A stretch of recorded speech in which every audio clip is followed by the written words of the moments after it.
Now,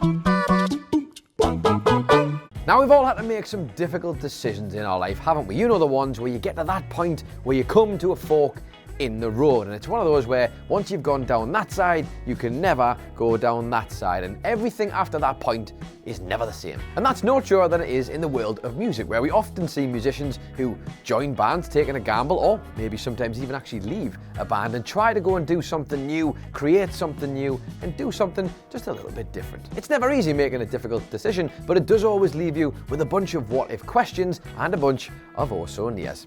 I'm Adam Nicholas, and these are 10 musicians who almost joined the wrong band. Number 10, Eric Clapton, the Beatles. As the 60s were coming to an end, the Beatles weren't exactly in a great place musically as a bunch of collaborators. So in an attempt to get them back to their roots, Paul McCartney decided that maybe they should film the process of them making their next record, and maybe, just maybe, that might spark some intrigue within the band. From start to finish, the filming process captured a bunch of raw footage of the Beatles that we'd never really seen before. In fact, even included a recording session that was so bad, George Harrison actually decided to quit the band, wandered off and said, "I'll see you around the clubs." And with Harrison having left, John Lennon was having none of it and basically said, if he isn't back within a week, sod it, we'll just get Eric Clapton instead. Now, Eric Clapton had been a good friend of the band for quite some time and had even collaborated with George Harrison on the song While My Guitar Gently Weeps. But before Clapton's services were actually required, Harrison returned to the group and the band collectively decided to completely kibosh the filming that was going on, and eventually that would end up becoming the Let It Be album and the subsequent movie. Even today though, Eric Clapton laughs at the idea of possibly being a part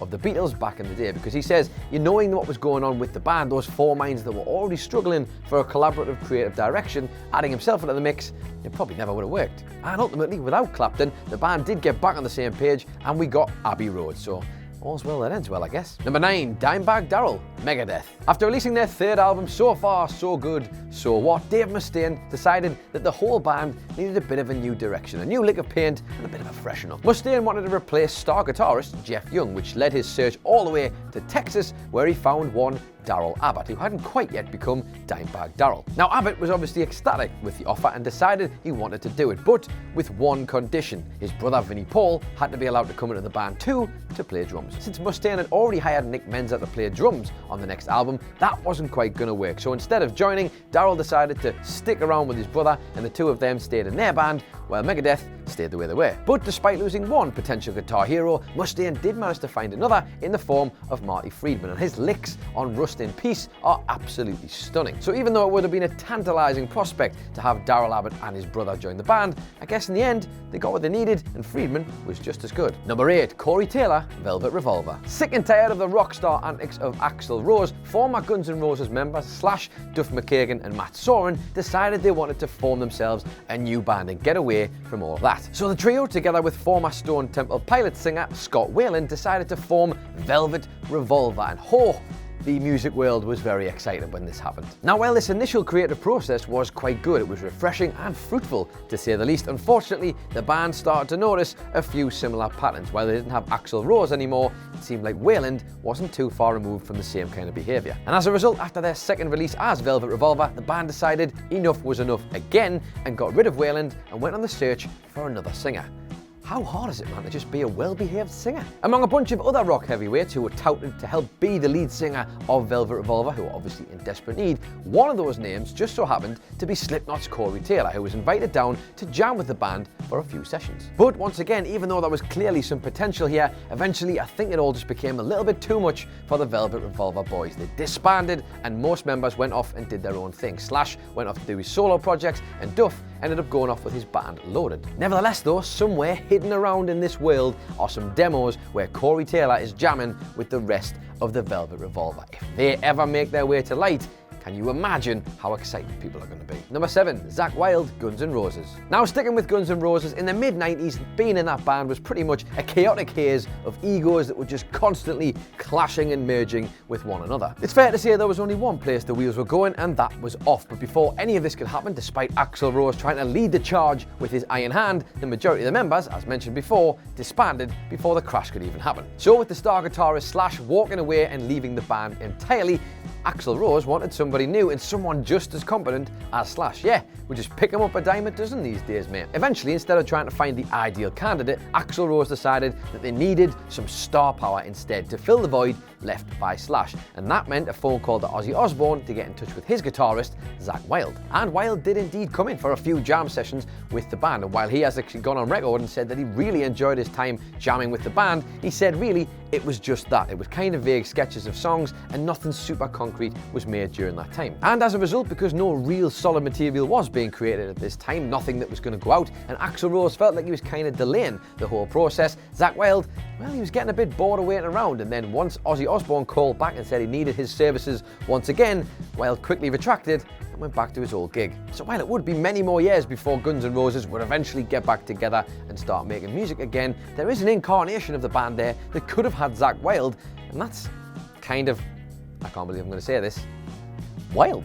Ugh. Number 6, Les Claypool, Metallica. Metal fans across the world were left absolutely gutted when they found out the news that Metallica's bassist Cliff Burton had unfortunately passed away in a bus accident. Burton's style of bass playing was one that was absolutely synonymous with Metallica. It was so good it made the band what they were, and really, it was almost impossible to replicate. When the band got back together in the States to attend the funeral, they realised they were going to have to start doing something if they were going to make some changes, and they began to search for their next bassist. And in amongst all of these searches, one of the names that singer James Hetfield remember standing out was one Les Claypool. His insane fretwork was unlike anything that any of the band members had seen, so they invited him down for a jam session, but unfortunately, it's one of those things. Sometimes it just doesn't click, and while Claypool was fantastic in everything he did, the rest of the band really kind of struggled to fit in with his tone. And after some discussions, the band had to break the news to Claypool that while his playing was quite simply fantastic, it just didn't quite fit the mold of what Metallica were trying to do moving forward. With each party going their separate ways, Claypool would eventually end up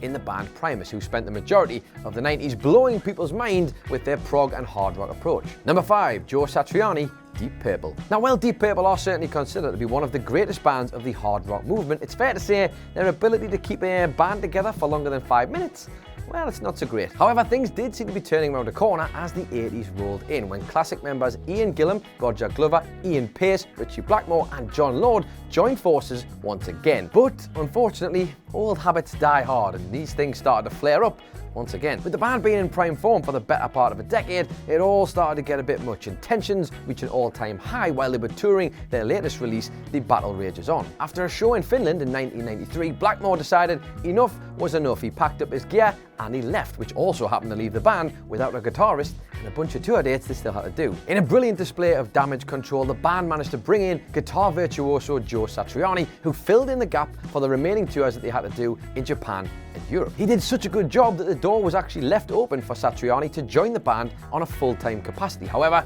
because of his commitments to his own record label, that meant he wouldn't actually be able to help them any further in a professional sense than just playing with them on that particular tour, because needs must. Number 4, Mark Storace, AC/DC. The loss of Bon Scott was one of the heaviest and hardest hitting losses that AC/DC could have ever imagined having to deal with. Not only did Scott have an incredible stage presence, unrivaled charisma and such a perfect snarl in his voice, but ultimately he also helped pen a bunch of the songs that the band were writing at the time. Determined to not let the band die with him, because Bon Scott probably wouldn't have wanted that, truth be told, Angus and Malcolm Young decided to go on a search to replace him in an effort to keep the band alive. Their first choice for a singer was actually Mark Storace, a guy who'd been making waves with the hard rock band Crocus. And with hindsight, this might seem like an absolutely outrageous thing to say, but believe it or not, Storace actually flat out rejected the offer from the Young brothers, thinking that he would stay with the band he was with and ultimately he'd be better off. Now yes, in retrospect that may not have been the wisest move, but Storace said in his own words that he weighed up the options at the time. He felt like the loss of Bon Scott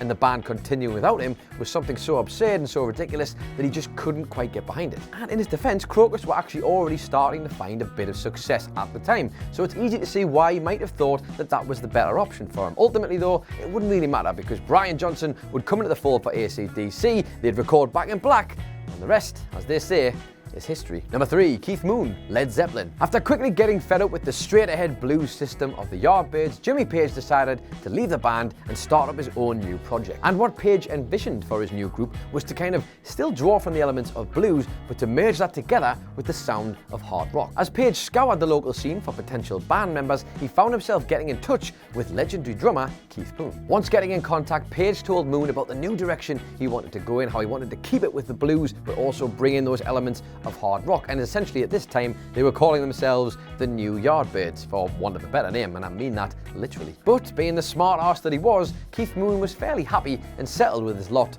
in The Who and decided to turn Page down, but also went on to tell him that this had about as much potential, this new idea of Page's, as a balloon made of metal. So like all good creatives, Page decided to turn a negative into a positive. He took the jibe from Moon, turned it into the name Led Zeppelin, and on top of that managed to find himself a drumming beast in the form of John Bonham. And once the other elements of session player John Paul Jones and blues belter Robert Plant were all merged together, the chemistry was undeniable. And from there, ultimately, Led Zeppelin would go on to define the hard rock genre. But let's be honest, it's not like The Who didn't do very well themselves. So you've got Led Zeppelin doing amazing work over here, The Who doing amazing work over there. None of us are going to think that these guys aren't legends of their respective genres. But can you imagine what it would have been like if we'd merged the two together and Keith Moon had been part of Led Zeppelin? Number 2, Slash, Poison. As the glam rock movement started to reach maximum capacity, I think that's a fair way to put it, Poison were probably the archetypal example of the kind of glam rock that was happening at that time. It was a lot more centered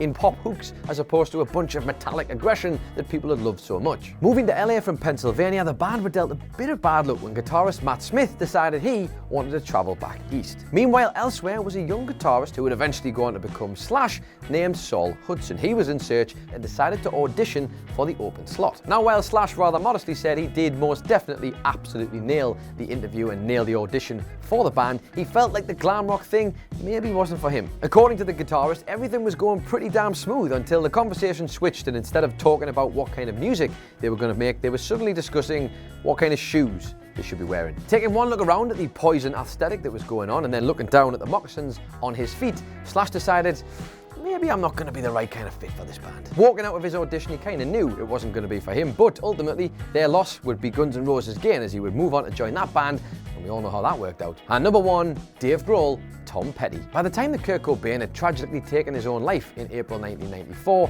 Dave Grohl was pretty fed up with the music industry. He'd become completely disillusioned with it, and he didn't really want any part of it. After taking some time away to travel to Greece, Grohl returned to the States and decided to start cutting some demos, and that's when he got a phone call from Tom Petty. Petty was looking for a drummer to help him on an upcoming performance for Saturday Night Live. Dave Grohl agreed and went and joined the band. They had such good chemistry on the night that Petty had been completely blown away and wanted to take this one step further. And though there were pretty good spirits amongst everyone, the keyboardist Ben Montench had heard Dave Grohl's demos and told him, you should probably go and actually pursue that sound that you've created. It's pretty damn good. So caught between a rock and a hard place, Dave Grohl finished his demo tape and had to make that decision. Remember when we said about the fork in the road? He had to decide, would he want to join a legendary group and become part of that, or did he want to go and start a brand new project all by himself? Throwing caution to the wind and deciding to back himself and his own sound, Grohl decided to politely decline Tom Petty's invitation, and from there he went off to do his own project, and what would that become? Of course, the legendary Foo Fighters. Now for my money, Grohl made the right choice, and doing the Foo Fighters probably gave him way more than it ever would be in the session guy for Tom Petty. However, it's fair to say he may have been the power behind Nirvana, he may be the heart behind the Foos, but he is also, somewhere along there, kind of an honorary heartbreaker too. So there you have it, those are 10 musicians who almost joined the wrong band, but I'm sure you probably know way more than I do, so let me know your thoughts and any we might have missed in the comments down below. Don't forget to like and share, hit the old subscribe button if you haven't already. You can find the original article for this at whatculture.com/music. You can also follow What Culture Music on Twitter at WCultureMusic. I'm Adam Nicholas, this has been What Culture Music, and I'll see you next time.